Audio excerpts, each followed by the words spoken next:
Guys क्या आपको पता है कि अब आपको पेटीएम यूज करने के पैसे देने पड़ेंगे? जी हाँ गाइस, आप ठीक सुन रहे हैं। पेटीएम अब तक आपसे बिल्स और ट्रांजैक्शन पर चार्ज नहीं लेता था, लेकिन आगे से आपको इन सब चीजों पे एक्स्ट्रा चार्ज देना पड़ेगा। लेकिन अब सवाल ये उठता है कि पेटीएम आखिर ऐसा क्यों कर रहा है? दरअसल पेटीएम इस तरीके से अपने आप को प्रॉफिटेबल बनाने की कोशिश में है, क्योंकि पेटीएम पर अभी तक 700 करोड़ रुपए का कर्ज है।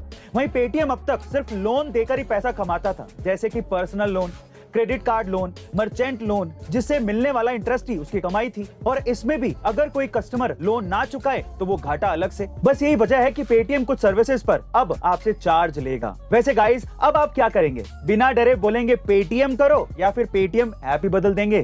कमेंट सेक्शन में जरूर लिखेगा। एक बार चाणक्य के घर एक ज्योतिषी आए, तो चाणक्य की मां ने उनसे पूछा कि मेरे बेटे का भविष्य क्या है?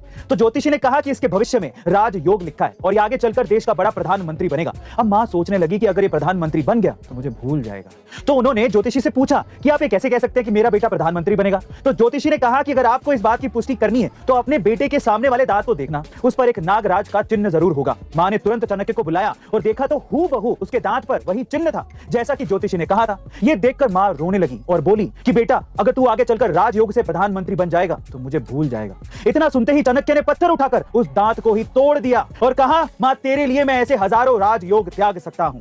जो इस बात को सिद्ध करता है कि चाणक्य को सत्ता का बिल्कुल भी लोभ नहीं था और शायद इसीलिए वो इतने महान राजनीतिज्ञ होने के बावजूद भी कभी राजा नहीं बने। गाइस, आपको ये नॉलेजेबल कहानी कैसी लगी कमेंट सेक्शन में जरूर लिखेगा और ऐसे अमेजिंग वीडियोस के लिए शेयर, सब्सक्राइब एंड लाइक। मिलते हैं अगली वीडियो में।